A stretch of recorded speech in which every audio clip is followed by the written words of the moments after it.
So our first presenter to share their mana'o with us this evening is Mr. Charles Ka'ai'ai. He's representing the Association of Hawaiian Civic Clubs. He's from the Mauna Lua Club on Oahu, which he's a lifetime member. Mr. Ka'ai'ai also serves currently as the Indigenous Program Coordinator for Westpac, which is the Western Pacific Regional Fishery Management Council. Westpac's a lot easier to say. In February of 2012, the Association of Hawaiian Civic Clubs filed a petition with the National Marine Fisheries Service to seek a change in the status of the Hawaiian population of green sea turtles. And we'll be hearing a little bit later from Mr. Opay from NINT about the status of that notice of status review and sort of where that petition stands. So Mr. Ka'ai'ai here is here tonight to speak with us a little bit about the rationale for that petition, with regards to the green sea turtle population, and also to focus on the Hawaiian cultural significance of sea turtles and share his knowledge in that regard. So with that in mind, I welcome Mr. Charles Ka'ai'ai. Thank you very much. I was asked to do a cultural presentation about the green sea turtles. I'm kind of prepared to do that, but I'll address some points of the petition and what went on. A lot of what is in the petition is scientific. There aren't any scientists here. We could have asked the scientists. George Balaz would be good to be here to test the science in the petition. The petition is also a process that is used to change the status of the animal, the species. What we're talking about is a petition to delist the green sea turtle from the endangered species list. Earlier on, they had a website, the IUCN Red List. You can go to that. If you do, you'll find that the Hawaiian green sea turtle is a species of least concern on that. So let me start with the cultural stuff about the Hawaiian green sea turtles and what it means to the Hawaiian culture. The creation chant, the story that describes the creation of the Hawaiian people, is called the Kumulipo. That's about 2,100 lines long.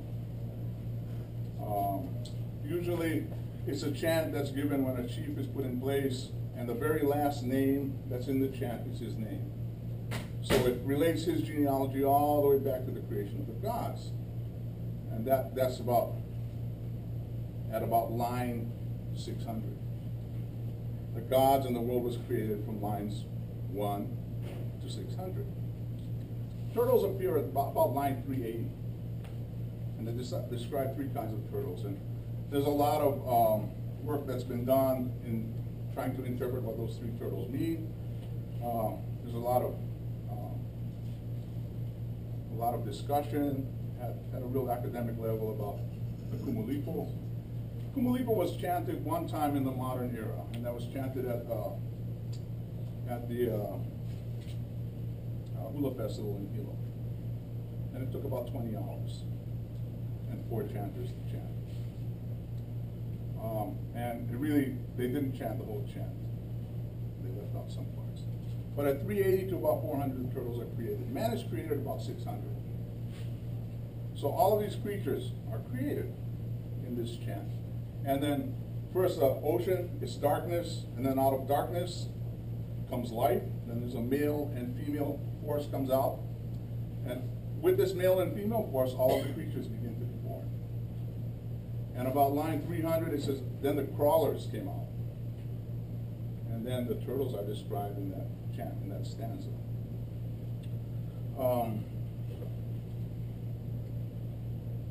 The thing about the Kumulipo is that it doesn't take a stand on any moralistic issues or anthropomorphic kind of issues. The forces that create the world are male and female, and they're created in darkness. The day doesn't come until man is created at 600. So all of the animals are in place. The Honu is in place. I know there's some issues now about the monk seals being a traditional animal. It's not mentioned in the Honu. And in general, there are species here that the Hawaiians never named. So the name that they were given, that the species here were given, described their utility to that culture. And those with other names was like, oh, they're weeds. There's no use for them. So pretty much all of the species that are important to Hawaiian culture is named in the Ku'uli'i. And then there's legends and myths that grow up around the creation of these species. And like all fables in every culture, the legends and myths reinforce and support that culture, the beliefs of that culture. In Fornander, there's a story about the creation of turtles. And you kind of have to understand that fables, myths, and legends really have to fit into that time. They're very relative. It's hard to understand fables originally as they're given, but what they all do is they support and reinforce the culture that they come from. So I have to look at my notes for this story. Okay. This story starts in Hilo, and actually it's just one of a long cycle of stories. Okay. In Hilo, Kana is born, and he's like Kukua. He's a demigod. Okay, but he's born in the shape of a rope. And so as he's growing, they toss him out. They don't want this person in the shape of a rope in the family, so they toss him out. His grandmother picks him up. His grandmother is Uli.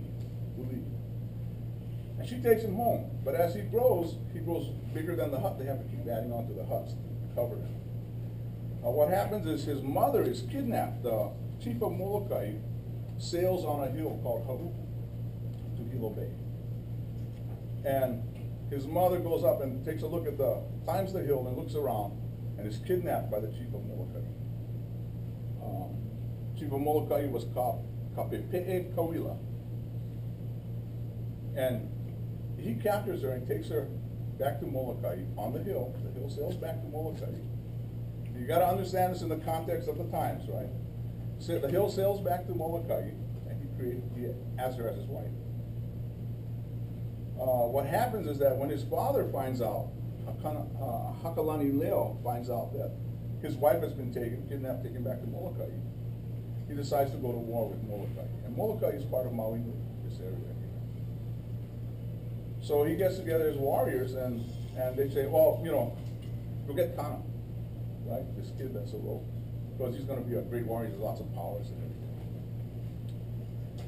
So he goes to see Kana and sees the size of Kana and what he looks like and everything. He faints away, runs away. But his uncles come and get Kana. So they try and put him on a canoe to sail to Molokai. And he sinks all the canoes twice because he's so big and heavy and so powerful. But his grandmother, Uli, goes back in the forest and digs up a magical canoe. And they put it on the water, they put Kana on it, they sail to Molokai. Chief of Molokai sends great fish against his family, sends birds against his family, can't stop them from coming. They reach the shore, and his brothers run out and grab their mother and try and pull her back.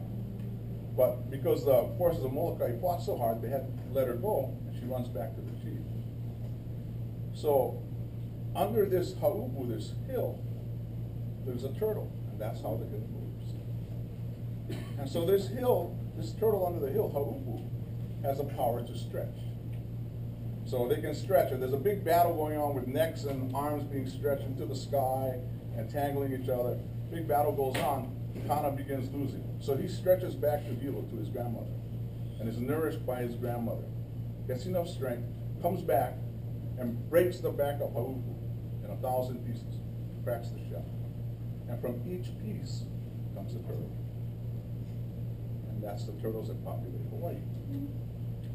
So you have to understand that fable in context. Now it's kind of, if you look at it, we've got movies better than that, that's true, but the story, you understand the story in the context of the times.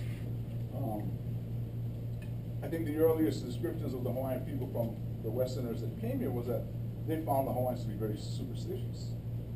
Right? They had a lot of beliefs. They had visions of spirits in the air all around them. Everything was alive. It's a very different way of looking at the world.